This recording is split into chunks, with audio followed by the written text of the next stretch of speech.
gikan din sa Public Information Office sa Provincial Capital. So ang pasalamatan ato ang PIO din sa Cebu Capital for hosting atong Kapihan karong adlaw. This is the first time na niata din sa Kapihan gikan sa PIO, no? And we are happy kay ato ang partner for a long time ang ato ang Provincial Information Office. So kinsiration na siya gikan sa Philippine Information Agency. Kuyog akong kauban karong buntaga sa Anabel and Rosas. May buntag sa Anabel. Mayong buntag ni Rachel, mayong buntag sa atong mga sukiti paminaw sa Kabisayan ug Mindanao. Welcome mga gaga din sa ato ang Kapihan sa PIA. Yes, Ms. Anabel, no? And ang ato ang bisita karon, we're expecting to have for now atong sugdan no nga ato ang bisita gikan masaya sa Cebu Provincial Anti-Drug Abuse Office. So we will be discussing sa ato ang episode karon ang mga nagkalain accomplishments no sa provincial government kung sa pwedeng CPADAO, Ms. Anabel, no? Okay. Mura gusto may siya ka-initiative sa ato ang provincial government when it comes to the anti-illegal drugs campaign. So, Ms. Anabel, ito siguro kay Daila ang bisita karon. Yes, ang ato ang bisita karon mao mismo ang Director sa Cebu Provincial Anti-Drug Abuse Office or CPADAO, si Ma'am Ivy Remedios Durano-Meca. Good morning, ma'am, and welcome to Kapihan.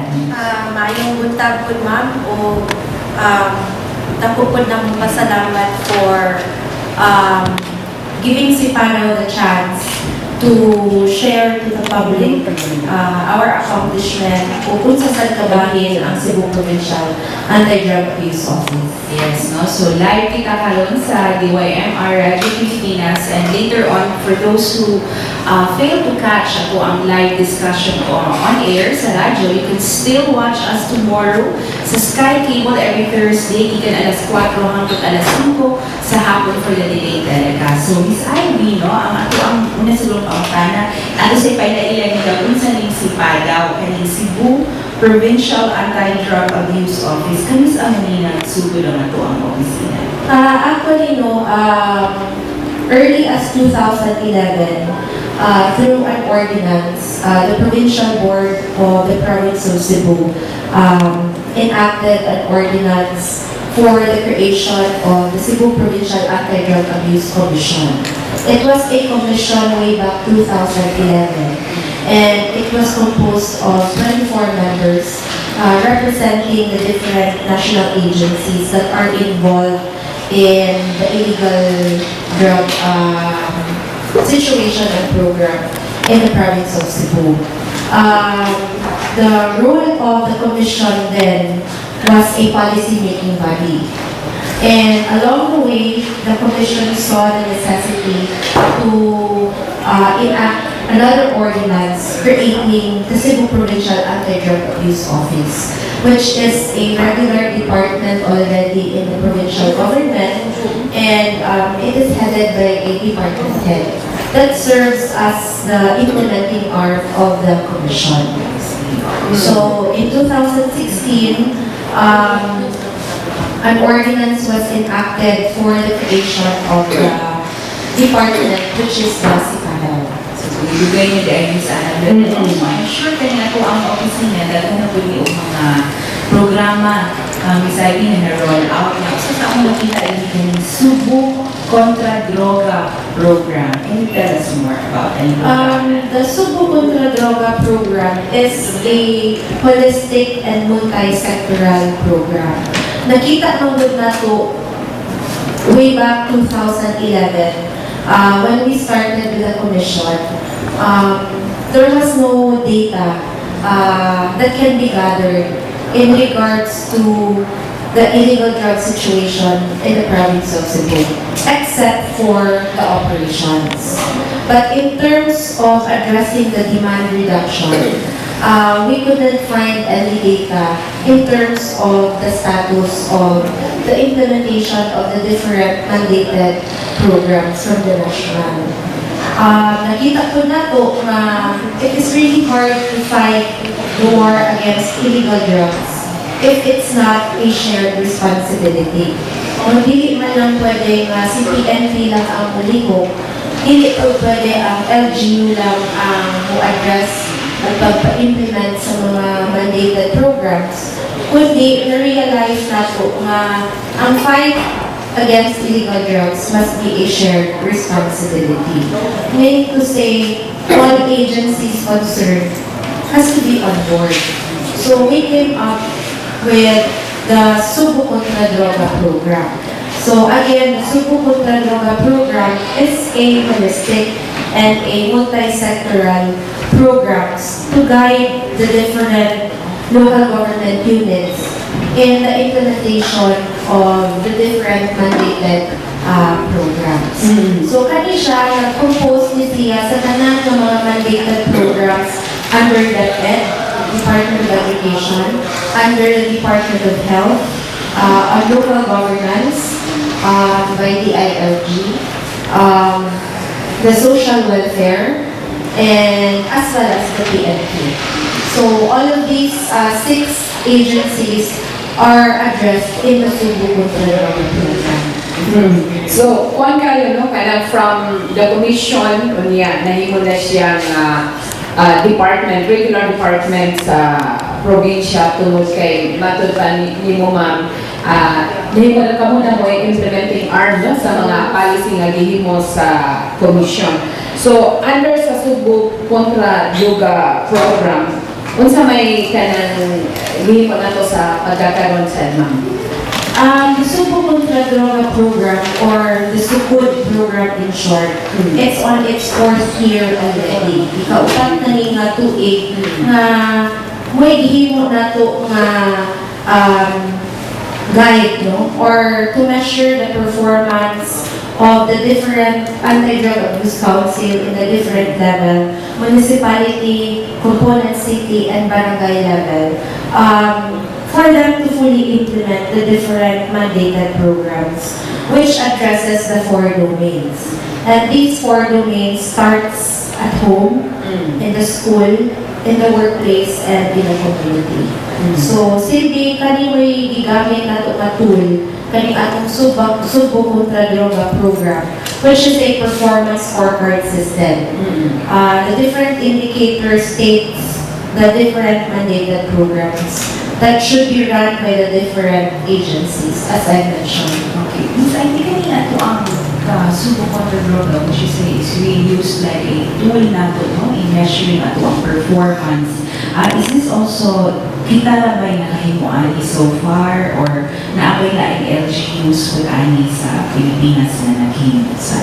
The Cebu Contra Droga program is only the initiative of the province of Cebu. We did the intention of doing this because way back 2011, nakita nato ato ang mga barangay anti-drug abuse council as well as the municipal anti-drug abuse council and the city anti-drug abuse council as per mandated by DILG. Organized to reach ako. And it's not even functioning. So, mahog siya na inactive.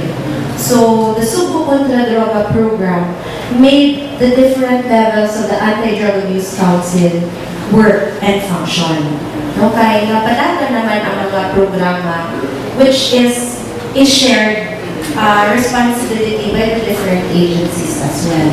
At first, manggod, ang composition sa ADAC or Anti-Drug Abuse Council sa dala-ilain na level are not even aware of their roles and responsibilities as member of the Anti-Drug Abuse Council. So, they were guided kung sa mga priority ng mga mandated programs sa national na ilang angal i-implement down in the barangay level. So, it made the different Anti-Drug Abuse Council function already. So, suporta nga kung gihatan sa nagkaiyang konseho, no? Council, betang nga to sa ibang mga level, no? Sa mga barangay o sa mga kanungsuran, mabigan sa inyong buhatan. The ato yung natabang nila is on the monitoring and coaching. Diligid sa yun pagpasabot kung sa ka-importante ang sa programa. Especially manggod, perception manggod sa tao sa una when you say illegal drugs, dakot na yun. But on the other side, the demand reduction or the education prevention, which is very important, may na-neglect sa una. So, mo ginay na dako na kong natabang sa support program in the LGU is guiding them and to monitor and coach them in terms of the implementation of the different mandated programs. So for 1 year nga kining programa nato ma'am no kaning sukod, unsa may kalambuan kanang nadaghan ba nga atong nakita nga mga drug dependents nga angayan jud natong tabangan? Now, when we say support program, it addresses the different sectors. As for that, right now, there is an integration in the curriculum already for anti-drug program, for anti-drug or illegal drug education in the school. We came up with an educator's manual, meaning to say that came together with the different division superintendents of DepEd. We came up with an educator's manual which is composed of lesson plans that is ready to be integrated in the curriculum already. As for DOH or the Department of Health or down in the RHUs and the MHOs, for now, we were able already to implement the community-based treatment program. 38 of our LGUs have undergone the Matrix Intensive Outpatient Program already, which is the framework for the community-based treatment program. And 21 of our LGUs have already started with their community-based treatment program. This is to address the treatment program of the surrenderers. Although we did not get more than 50% of the enrollees of the surrenderers, but those that are really willing to be reformed and treated are really serious in their attendance to the treatment program. So right now, out of the 21 LGUs, we have 7,501 enrollees in the community-based treatment program. And out of the 7,501, 3,635 have already graduated with DOH certification. Meaning to say, nakakomplete din sila sa treatment program and they are ready for the aftercare program. So that is for the health aspect. Now, under the local governance aspect of the support program, way back 2011, none of our anti-drug abuse councils were active. They were all organized based for compliance of the ILG. But kung tanawan mo in terms of functionality, none of these were functioning. So through the Cebu Contra Droga program, 100% of our anti-drug abuse council are functioning already.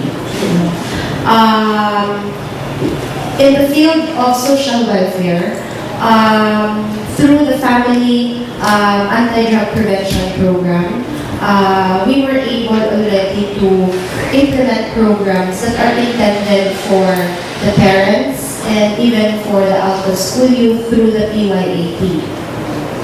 And for the PNP, in the implementation of RA 9165, the province have a support or assistance in terms of their operations.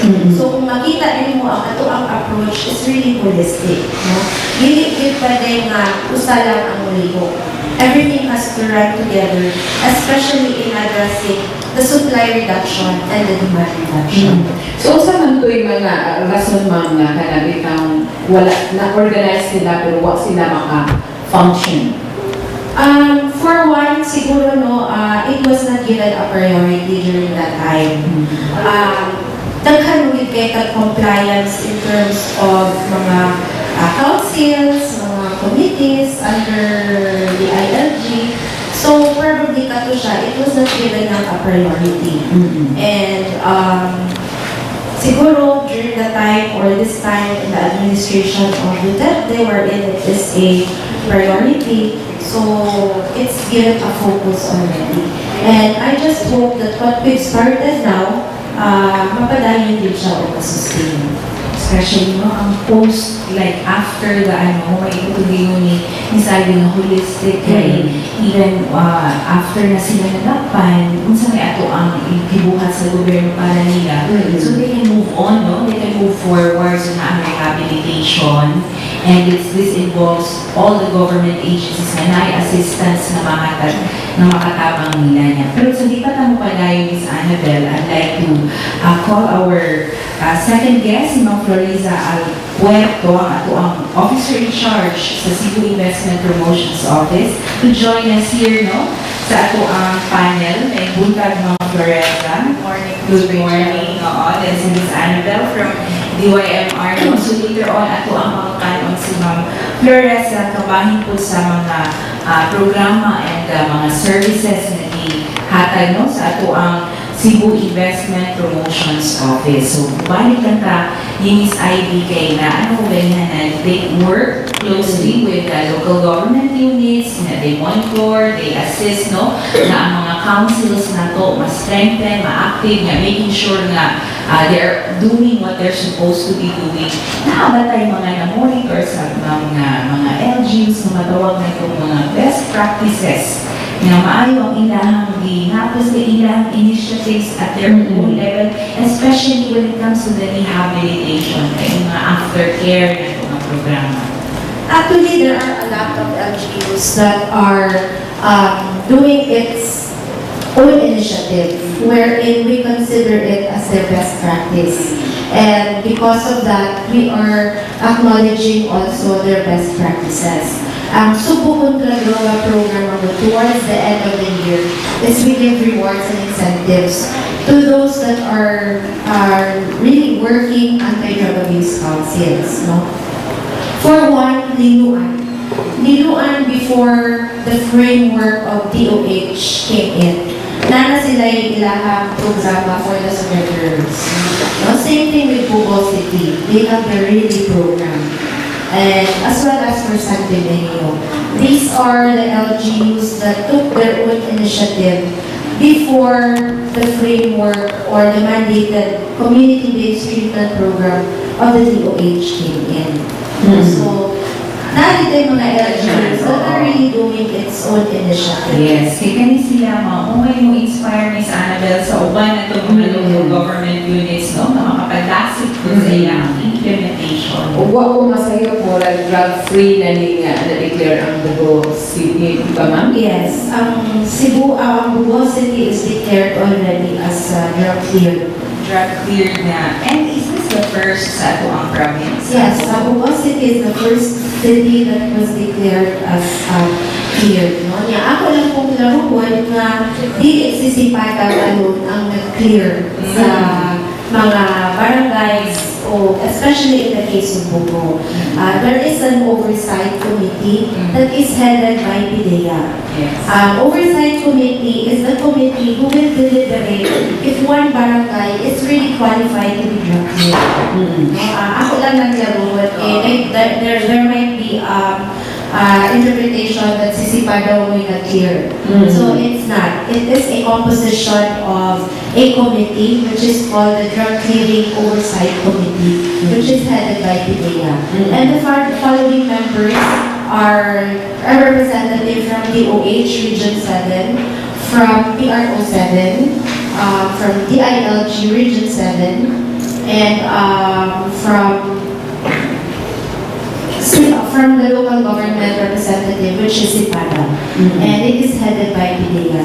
So once we submit a barangay that is qualified during our on-site validation, it will still be deliberated by the oversight committee. So, bisag ang kanang clearing is also a shared responsibility. Hindi lang kayo sa ang clear because it's a composite team. Para walay bias, no? To do away with any suspicions of bias and comprehensive yun, no? Fair din ko lang ito ang pag-declare sa inyo. We look forward siguro, Ms. Annabelle, na For more cities and municipalities. LGUs na ito din sa Drug-free. So we have drug-free as in free from drugs? There is mangod a classification in terms of affectation based on the Dangerous Drugs Board regulation. When there is a presence of a user, kung user lang ang presence of sa barangay, that is considered slightly affected. When you say moderately affected, the barangay has a presence of a pusher and a user. When you say seriously affected, the barangay has a presence of marijuana plantation or drug dens or kaning laboratories. So, based on that classification of affectation, that would be the basis for our drug treating. So kung wala totalan, wala makaimong tanga drug-free. Yes. Wala user. Wala user, wala plantation. Kung naano ba ni user but enrolled to the community-based treatment program already, meaning na neutralize na to ang user. So, ang importante is the ongoing community-based treatment program in the barangay. Murag oo, murag. I think if I remember it correctly, Cebu City, they gained international recognition. Yes, because of their reading program. Their reading program is really successful. Yes, so ma-inspire pa uta, no? Iba na itong mga LGUs also, and look forward to CPADAO declaring the other LGUs na to as drugs-free. Siguro Miss Annabelle, thank you kaayo Miss Ivy, no? Kaya atong pautanong si Ma'am Floreza Alpuerto. Welcome to all the Kapihan sa PIA. And of course, no, ang ilahang opisina mo gitawag na Cebu Investment Promotions Office. So siguro, Miss Floreza, ato siguro muna mo introduce na ang ato ang opisina, ang Cebu Investment Promotions Office. Good morning sa atong audience. Cebu, actually, it's ang formal na name is Cebu Provincial Investment and Promotions Office. We are now going towards becoming an independent office after after reading.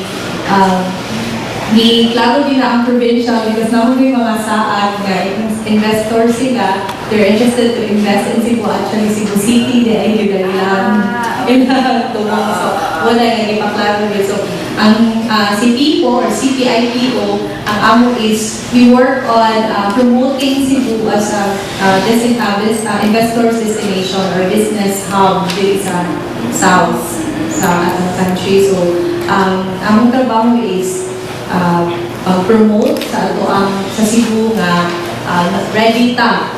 So, dawat mga large investors na nagpo. Of course, ato po ipahilo na ato mga medium and small, micro, small, medium enterprises. So, Okay. Maura ba na karon Miss Annabelle ang thrust, I believe, sa Department of Trade and Industry, especially, no? Strengthening ato ang mga MSMEs. So, sila mismo kayo po ato ang mo itutukan sa sa Provincial Investment Promotions Office. Karoon na to, no? Kay adili lang in Cebu City. Because I understand there are other areas pa yun na pwede na makadawat sa mga large investors. ang ato gid thrust karon sa direction nato sa CPIPO is to bring investments or developments to the countryside. Kaya in fact, hinduol nato ang PESA. Kaya limon sila na puno na yun ang ato ang mga EPSA rin sa Mactan. So we need to propagate pag yun ang mga economic zones to the countryside. Kung sa may ato ang natin mga na-identify for na mga potential pa. Actually, karon ang hihimo sa CPIPO is we're conducting an investment mapping. So we started this sa activity karon lang buwan na kunya mula na pas di sa July tungod kay na may mga needs na dili maka-travel or maka-conduct sa activity kay election buwan na period. So, ang ibuhat sa investment mapping is mato sa lugar and then we gather all their kung may mga economic activities na naaling present. Let's say, let's go to Manhog and then kukuha na ito economic profile nila, like how many, kung sa may kuha nila, mga industries na naaling nila. Karon, kung sa po ang ilang mga potential, yung mga opportunities, na do they have land lands na pwede matarutan ng mga sa mga buildings. So, kanin sila where inyong i-identify kung sa ang ma-offer na pwede maka-attract mga investments. Yes. So, kung sa timeline ninyo, By July, makumpleto ng research and data gathering. Na may existing data, sometimes we just need to validate kung kaya nausaba ang figures. But we hope na by July makuhan, and then ang result will become a commercial book, like a book, ang economic compendium of the Cebu Province. So if na-investor, mabasa siya dito, he reads the profile of that particular LGU, anong sa iyang mga opportunities for investments. Part ba po sa inyong office ang kanang pagbaligya sa province ba when it comes to, I remember na ang ito yung mga you go na ay mga, for example, kaning mga contingents from the other countries dito. I remember, I think it was last year or 2 years ago nga, the Israeli embassy brought over 18 of mga investors nila niya.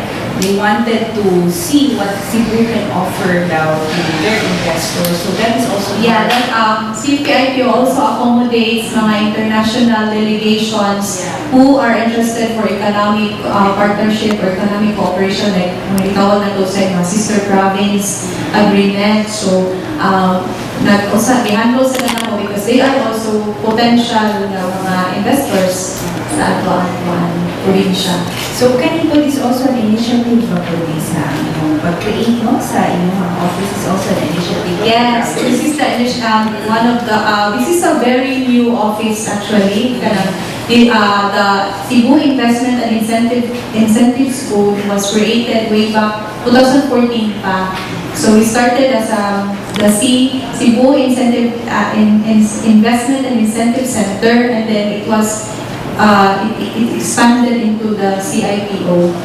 So, both ato ang guests karon is Annabelle, they come from the offices that are initiatives talaga initiated by the provincial government. So, may ato matawag na highlight na ito karon ang mga best practices sa Cebu Provincial Government when it comes to katong inatang sa Ivy, ang ato ang anti-illegal drugs campaign, din sa probinsya, working with the LGUs and working as well with the national government agencies. Making sure nga we're not only successful din sa implementation side sa enforcement, but ang aftercare kay mo din ang pinaka-importante. And of course, ang investment nato, kay mo Miss Annabelle, they will be the one to bring in the livelihood, opening up livelihood opportunities and more jobs. So, siguro na ang mga opportunities po na pa-offer o niya sa katong naka-graduate na sa ato ang actually related kay law and order is one of the maka-attract ba? So law and order na in place sila mga rules and what. So mas isa sa tanaw sa investors. Yes. Isa sa tanaw sa investors. Sa price index or minsan or so ma-attracted sila. So before the end of the year na itong compendium. Yes. We're hoping actually bisudjud kaayo kasi pagpangita din bitaw unsang opportunities kay di ba sa Cebu na lang dito nga agricultural, agritourism, may atong so siguro na apa yung kuan, so we just have to think out of the box na unsa kay pwede nga ma-generate jobs sa countryside.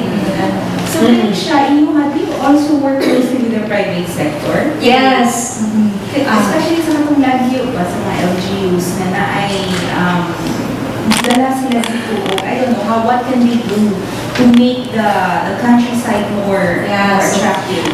Because of the incentives code we are also trying or encouraging our LGUs to also create or enact their own investment and incentives code. So, naanatay mga pipila, mga around 15 to 20 ka mga LGUs na ni-adopt na o incentives code to make sure na para ma-attracted sa mga investors nila. Because if we have the incentives codes, mo na siya ma-enjoy na to mga tax holidays, may mga which is being enjoyed by economic zones, may mga mga incentives. So if they have that, ma-attracted yun ang mga investors to do business in their LGU. Or napangutan na usab ta ma'am, no, sa mga kanang mga investors kung unsa ilang gikinahanglan po. Oh, actually natin mga manuol na to, no, mga international nga kanang mga mga Chinese or mga Koreans. Usually yun, they would always look for kanang naapay the manpower. When say Japanese firms, so they really look for the hundred kaayo mga labor force. So usap ko na sa ato mo ginagbitan Okay, more factories. Factories na ganahan yun. So, yun no, niya, murag katungingon ni ma'am na related ra gyud kay usa sa tan-aw sa investors mo lagi na, no, peace and order situation, na unya nabaniog na baning tungod lang sa usupod ligon na kampanya sa Pilipinas kabahin sa illegal drugs mo na nga murag na frontline ka ba, no, nga nakita yun ang pinipagpalingkamot. Kaya ningon si ma'am Ivy ganina nga sa 7,501 out of this is 3,635 ang ni-graduate o niya ingon guys mga 50% kay dili pinuksanay ang kining mo kay dili pog surrender voluntary yun, diba? So dili pugsanay pero kaning 7,501 niya katunga pod ani in town o wala makumplito pa pero napagapon ni sila ma'am nagpadayon. Yes, actually no, sa word mo na you surrendered, then you are voluntarily, it is your own will na you want to be treated as well. So, the number that I mentioned in terms of enrollees are increasing. Okay, kanang 7,501 is still based on the 21 LGUs that have already started with their community-based treatment program. So, as per requirement of the DOH, you cannot start with your community-based treatment program if the LGU will not undergo the Matrix Intensive Outpatient Program enhancement. So, you have to train first the people on the ground who will run the community-based treatment program, which is conducted by DOH, prior for them to start or implement the community-based treatment program. So, kanang 7,501, to make it clear lang, is based on the 21 LGUs that already have started their community-based treatment program. So, ang katungubang na LGUs ma'am, wala pa. kumusta man to sila? Some are just presently launching their community-based treatment program. Ang uban, nagpahigayon pa sa MIOP enhancement. So, sa mga training nila. And ang kanang 3,635, the remaining, extended na ang ilahang program. Kaya mo based manggod sa imuhang result, sa imuhang assessment in terms of your drug dependency. So, dili mo mapariha ang tanan level sa mga surrenderer. Some of the surrenderers are just low risk in terms of their degree of addiction. Some are moderately, and there are very few that are high risk. Meaning to say, i-enroll dito sila o rehabilitation program. So, ang katong low risk o moderate will be considered in the community-based treatment program as per guidance of DOH.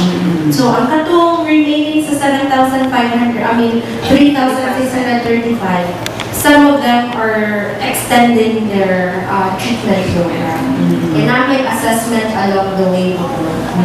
Siya facility ko dami no gikinahanglan sa kining or di house Wala siya nga. The community-based treatment program ang pag-address na to sa surrenderers because we were faced with thousands and millions of surrenderers.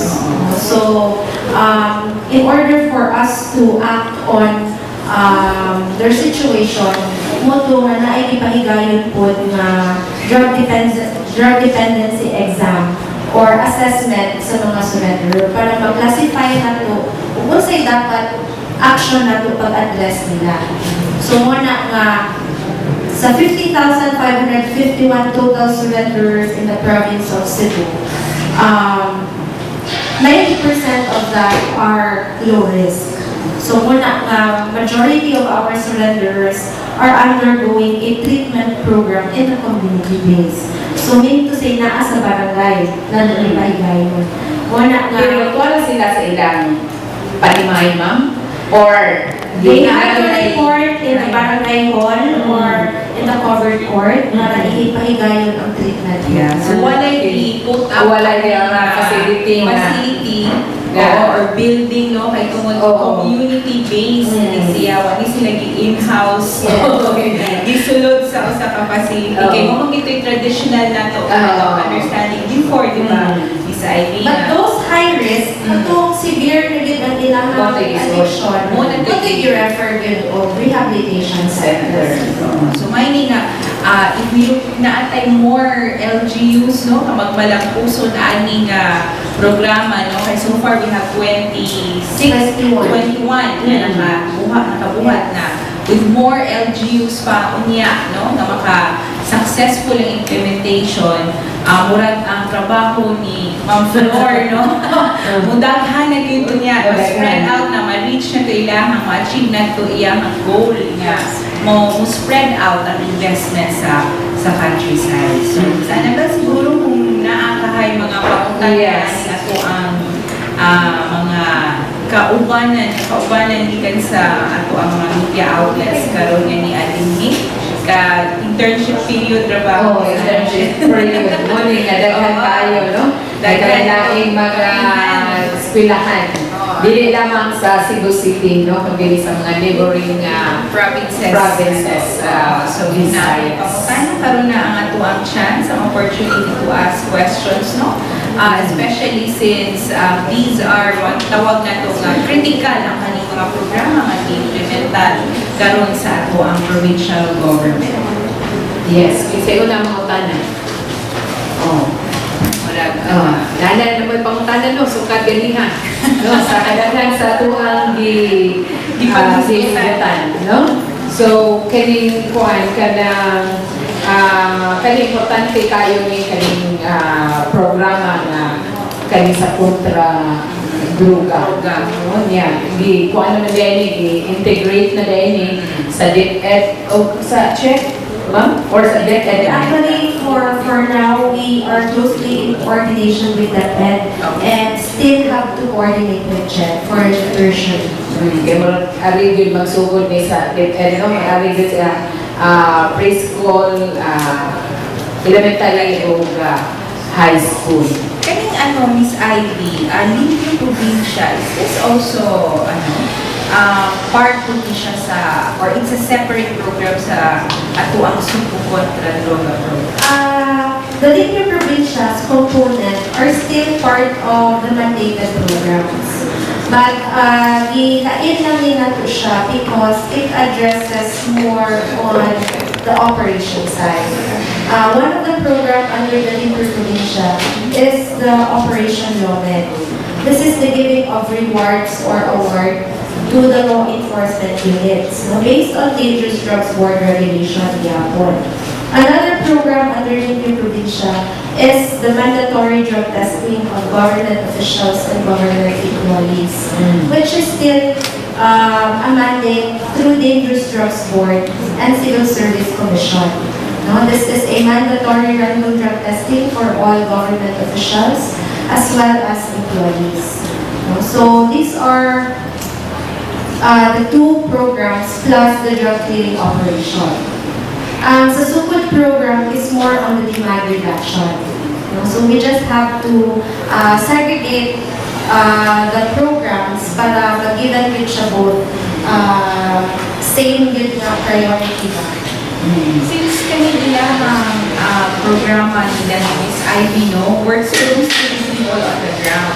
Kung sa mga po'y matabang sa atong community nga to para sa inyong mga para mas successful, especially ang kaning sa councils, no, ang reporting siguro. But what can the community do to help? The community can really help in regards to the education prevention program. which is very important, no? Especially sa barangay level. We need to educate the parents, we need to educate the youth, no? The families. Kaya kung buot mo una-una sa survey lang na ato nakita sa mga surrenderers, number one reason that why they went into drugs is because of family problem. Second is financial problem. Third is love life. So, with these three, being number one as family problem, it still has to go back to the family. No? So, dili gyud nato mapasinganan ang gobyerno for doing nothing. But we have to go back to the family values, the spiritual aspect. So, through education, this would really prevent the people from the community taking away themselves from illegal drugs. So katutulungan mo dito yung na-identify? Yes, based on the survey, okay na siya yung top 3. Even to the students, when we conduct symposiums, we always do survey. Kung sa may present problems that they are encountering right now, as mga batan-on ba, what is still family problem? Second is still financial. And third, still love life. Love life. So, why mas yung sa mga batan-on, top 3 kitang love life. So, meaning, wala sila kung katungingan ni Ma'am Ivy nga problema sa pamilya nga di ka kasulti sa imong mama, di ka kasulti sa imong papa, di ba? Or sa imong mga igsoon. So, usa na, pwede man na mo hindi ka makasulti sa imong pamilya, pwede mo masulti sa imong mga amiga, sa amigo, ang friends, no? So, mo siguro ni nga, dili lang tama kay mga batan karon kay kung mag-video po din sila sa'yo, sila na po may number one reason kay family problem, no? Kung namahalag sa ilang na. so cycle. Oo, it's a cycle. So, katong naminaw na ito karon siguro, kung nagtanaw na ito karon, no? Miss Annabelle, yung mga ginikanan, parents, maybe it's time also to mag-self-awareness ta, also thinking of tanaw na ito, no? Atong relationship with our kids. May ratong sulti ng single, Miss Annabelle, no? But again, no? Top 3, no? Family, financial, and love life. Kaya nag-love life, dili ta magpaano, ana. Dili ta kasi tawag lang sa'yo, magpapito. Sa di pa Padayon good Miss Rich. Hindi mo na niya tang advice show, Okay, so doon ay pangutanan? Yes, Miss? Hi, ma'am. Good morning. I would like to ask about your communication strategy. How do you disseminate that in a certain barangay, they have a community-based treatment program kaya naman yung misconception sa uban niya in anak murag palusot na kadakpon sila nga. So how you inform them and make them understand nga parang siya sa treatment? Wala siya nung as per requirement of DOH, there is the MIOP enhancement. It always starts from there. Or kung ang iyong pasabot, magsugod sa tukhang, no? You mean for the surrenderers? Yes. There is a miscommunication. Muna, nakaroon, there is a change of process for tukhang. No? Tukhang will be conducted by a team already, not by the PNP alone. So, akin na ang mga kawani sa gobyerno. There is the DILG, the focal person of the Anti-Drug Abuse Council of the MADA or the CPADAO, and the barangay officials. This is to give credibility to the constituents in Hangtukangon. This is not to threaten you, but for you na makatabang sa iyong pag-usap. Noon na karon na-establish na good ang community-based treatment program. So, dili na lisod sa mga surrenderer, especially those who are really willing, kaya ato really i-consider ang tanan users as victims. No? Them being a surrenderer is not for them to be convicted. Unless if they are pushing. If dahil manggod ang pusher over sa user. Ang atong i-enroll sa ang community-based treatment program are the users. Ang katong pushers will be taken care of by the law enforcement. So, ang kanang ipagtukhang na tukanon are the users. Okay, so matabangan pa yung tao nino kani mga users nga dili na sila mo level up into potion. na ay dakong chance. Especially, with livelihood ng mga kani opportunities unya na ma-offer sa once they are clear na treated na sila and then they're going back na to their to pursue their normal lives again, so they have a chance to redeem themselves, make something out of their lives. Na kay dili it's not the end of the world, di ba? Yes. Miss Ivy, with the rehabilitation na i-offer sa gobyerno. Muna nakatutok yun, especially ang provincial government sa aftercare. Yes, not only up to completing them the treatment program, but what is very important is the aftercare program, wherein the livelihood comes in. And of course, the monitoring of the individual. Kaya there would still be surprise drug testing during the aftercare program to make sure that they're not using anymore. Now, the monitoring of the PNP has to be a continuing monitoring. Kaya wakang halimbawa, ang user di na mo gamit, yung pusher. No? So, wala na, ang tanan no malista as user o pusher, hindi na siya tamtamon, hindi na siya matamtam because that is one way for the law enforcement to monitor the movement of the individuals. And other than that, for us to be effective, all barangays in the province of Cebu is assigned with a police sa barangay. Ang kaning police sa barangay, or what we call the PSP, is the advisor of the BADA, of the Barangay Anti-Drug Abuse Council. So siya ni mo monitor po in terms of law enforcement in the barangay level. So tanan na to ang 1,066 barangays are assigned with police sa barangay. Okay, that's good to know. It's the government, the LGU, and the law enforcement needs to be partners with. Yes. Kaning sa investment, Miss Annabelle ba na I was thinking, kung sa may pinaka, karon right now, nakabatay data, floor kung sa mga top asanad na industry, ang Cebu, ang pinakadaghan of investments. tourism. Tourism or agri-tourism. So, moment yun kung anong kag Cebu, ang ilang mga natin, ang ato na yung mga beach, ang ato mga natural resources, na mga falls. So, in fact, sa among along the way, nag-investment mapping ni, nakailang bibig nga, like yung pinaka-strongest suit yun na to, or card na to is our tourism youth. Tapos naka-discover me, nari-umsi ka falls ang Sambuan. Walang tulong lagi ito akong natuan. There are 11 falls in Sambuan. Sa Sambuan, you can go waterfall happy. So, sa Sambuan, and then, create yan po siya, hospitality industry nga rin, of course, tourism na yun hapon. So, mula siya nga, ay try na ito kuan, explore pag yun. Of course, faith-based tourism. Kaya diba, mga simala. Yes.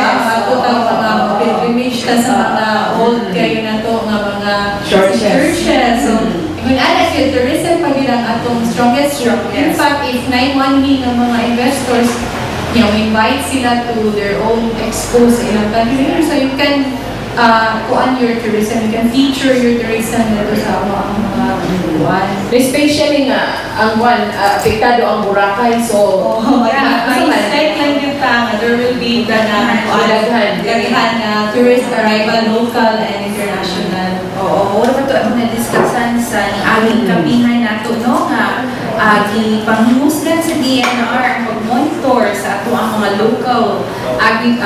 local tourism sites because they're expecting an influx of tourists nga katong painunta sa Boracay, pero because it's closed for rehabilitation, they're expecting ang ato ang local authorities na paingon na din sa Cebu kay we have so much to offer, ma-discover na unya ni ato ang mga ginapang-atuan nga mga atong mag-stay mag-weekend vacation nga wala pa'y tao kayo karon nga ato ang mga gipang-atuan nga tourist spots mudaghan na unya nino. So the ato ang local government and the national government, they're both doing monitoring na, and at the same time ipangandaman na po kay naaray caring sakto ba? Carrying capacity. Carrying capacity. Yes, ang mga tourist sites na kanila for a certain volume lang of visitors ang pwede nila ma-accommodate In one day. Kaya para dili ta maabot ang level nga na pareha sa Boracay no nga nasubrahan na, so it has to be closed na for rehabilitation. So ang Cebu is already we're doing something already no to prepare at ang tourism sites, especially when yung na ang investment mapping sa office nila ni Ma'am Flor. So this will make it easier for investors to look to the ang mga tourist destinations dito no, sa mga lagyo ng mga lugar away from the urban centers. So Miss Annabelle, I think Kumbaga, ni Senias no, ang ato ang partner nga time na para sa parting statements no sa ato ang mga bisita karon. Kung doon na mo yung mga panawagan ma'am no, or doon na mo gusto ipahibaw tapos sa publiko. Kunahon ako si Ma'am Ivy Remedios Durano-Meca, ang Director sa Cebu Provincial Anti-Drug Abuse Office or CPADAO. Ma'am? Again, no, we would like to emphasize that our fight against illegal drugs must be a shared responsibility. Meaning to say, hindi lang sa mga kadapuan sa paggobyerno, kundi i-share responsibility daw to the community. Muna mag-iawhag na mo, especially the youth, to take part in the education prevention. And si CPADAO really wants to partner with you. Especially kung kitawag natin ng mga gangs and fraternities. We want to be partners with them in a positive way in our education prevention program.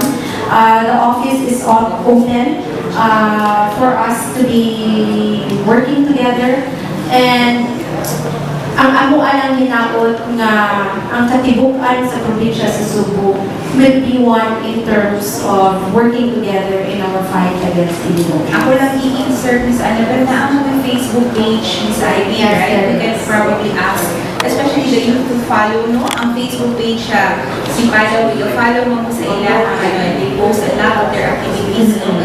So you can contact si Padaw also through their Facebook page. Yes. And si Ma'am Floreza Alpuerto, ang atong OIC sa Cebu Investment Promotions Office. Ikuan din ni Cebu Provincial. Paklaro yun kay Komitang Cebu City, rin masuod mo sa kadaghanan. Muna, magpasalamat ko sa mga local chief executives, sa mga nanilawat na mo sa mga teams, nga nagkatkat din sila ng mga bukid, ni-assist din dito sa pag-ato sa mga farm areas nila sa mga bukiran. Nag-awag lang yun sa mga wala pa nang muna suroy nga kung tatabangan ni hapon ninyo sa data gathering kay kamuti ang mga most critical nga makahatag na mo ang information kung sa yung mga hiyas na naa sa inyong mga LGUs. Yes, no, of course, no niya. At this point, atong pasalamatan ng atuang host na sa atong Kapihan karon, ang atuang host agency, rather, no, ang atuang Provincial Public Information Office sa Cebu Capital. We would like to thank them for the first time, no, atuang dilitan, live kita din sa ilang office, and maybe we will look forward to more Kapihan sessions in siguro Miss Annabelle. And spotlight naman, to put the spotlight no, on the best practices ng mga initiatives ng provincial government also. And we would like to thank DYMR Radyo Pilipinas, ang atuang radio partner sa atong Kapihan. And of course, please watch our delayed telecast tomorrow over Sky Cable Channel 53 from alas 4 hanggang alas 4 hanggang alas 5 sa hapon. You can catch our delayed telecast sa atuang Kapihan sa PIA. So, kini si Rachel Nesha. Kinisa si Annabella Rosa sa DYMR Radyo Pilipinas. Mapasalamat kaninyong tanan kung magginawa sa nga nakapupo mo o mga daghang impormasyon may karabutan sa nagkalendaring programa sa dalawtigan sa Cebu, ilabi na kining kabahin sa problema sa illegal nga druga ug ingon man ang pag-promote nato sa nagkalendaring mga dapit sa lalawigan sa Cebu nga wa pa ninyo madiskubrihin. Panahon na ninyo karon nga i-promote ang yung tagsa-tagsa ka mga lugar. Mayong adlaw kanatong tanan.